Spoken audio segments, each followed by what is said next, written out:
ప్రయత్నంగా నేను నాకెంత వీలైతే అంత ఆ సినిమా లిస్ట్ అంతా మీకు తెలిసే ఉంటుంది. తెలియకపోతే IMDbలో చూడొచ్చు, వెంకట సిద్ధారెడ్డి అని కొడితే.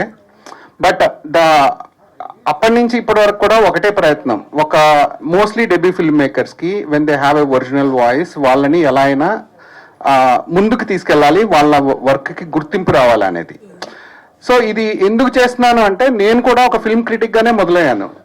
మీకు అందరికి తెలిసే ఉంటుంది, తెలుసో తెలియదు కానీ నేను నవతరంగం అనే ఒక వెబ్సైట్ ద్వారా నేను ఫిల్మ్ రివ్యూస్ రాసేవాళ్ళము. నేను ఇంకా చాలా మంది, ఆల్మోస్ట్ ఒక 60-70 మెంబర్స్, ఇప్పుడు అది లేదనుకోండి. బట్ ఒక ఫిల్మ్ క్రిటిక్ గా అంటే మనం ఒక సినిమా చూసిన తర్వాత అది నచ్చిందో నచ్చలేదో అనేది ఎవరికైనా పర్సనల్ ఒపీనియన్. సో నచ్చలేదని చెప్పొచ్చు, నచ్చిందని చెప్పొచ్చు. కానీ మనం ఒక ఫిల్మ్ క్రిటిక్, మనం ఒక రివ్యూవర్గా లేకపోతే మనం ఒక ఫిల్మ్ క్రిటిక్గా ఒక జాబ్ ఎంచుకున్నప్పుడు, దాని ద్వారా మనం డబ్బులు సంపాదించుకొని అది మన లైవ్లీహుడ్ అనుకున్నప్పుడు, అసలు క్రిటిక్గా ఒక బాధ్యత ఏంటి? ఫిల్మ్ క్రిటిక్ అనే కాదు, ఒక క్రిటిక్ అనేవాడు ఎప్పుడు దాన్ని క్రిటిసైజ్ చేయడం, క్రిటిక్ అనే పదంలో క్రిటిసిజం అని ఉందని క్రిటిసైజ్ చేయడం కాదు అనేది మీరు ఎక్కడ గూగుల్లో కొట్టినా కూడా మీకు తెలుస్తుంది. ఇమ్మీడియట్ గా ఒక సినిమాలో బాగాలేదు అనే దాన్ని ట్రాష్ చేయడం ఎవరికైనా ఈజీ. మనం దాన్ని ఒక ప్రొఫెషన్ గా తీసుకున్నప్పుడు ఆ సినిమాలో ఉన్న చాలా అంశాలు మిగతా, అంటే మనం దాన్ని ప్రొఫెషన్ గా తీసుకున్నాం కాబట్టి beyond what is not good, దాంట్లో ఏం మంచిది ఉంది చూసి దాన్ని ప్రేక్షకులకు చెప్పాలి, దాన్ని ప్రమోట్ చేయాలనేది ఒక బాధ్యత, అది ఒక క్రిటిక్ గా.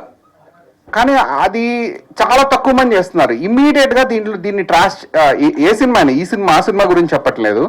బట్ జనరల్లీ నేను ఎప్పుడు మాట్లాడను కాబట్టి, నేను ఒక క్రిటిక్ని కాబట్టి, నాకు నచ్చకపోతే ఇప్పుడు అది నచ్చలేదని చెప్పడం వల్ల ఎవరికీ ఉపయోగం లేదు.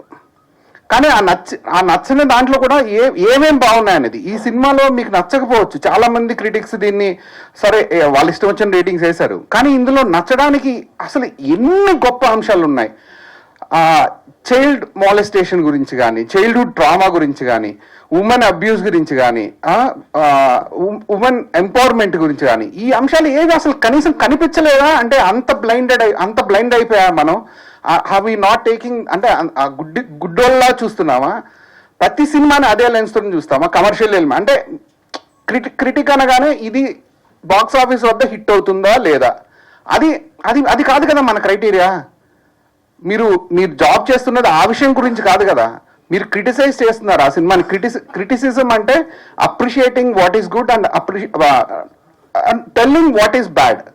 సో ఆ బాధ్యత మనం ఎక్కడ మర్చిపోతున్నాం అనేది ఒకసారి మీరు ఫిల్మ్ క్రిటిక్ గా ఉన్న వాళ్ళకి ఈ 2026లో మీకు దయచేసి దాన్ని ఒక బాధ్యతగా గుర్తించి దాన్ని ముందుకు తీసుకెళ్లాలని కోరుతున్నాను. Thank you, Venkat Siddhareddy garu. A valid point. Sir, please stay back on stage. Nandu garu, please stay back. Varun garu, migita vallandaru digandi. Yamini garu, please stay back on stage. Mic పని చేయట్లేదట. Check.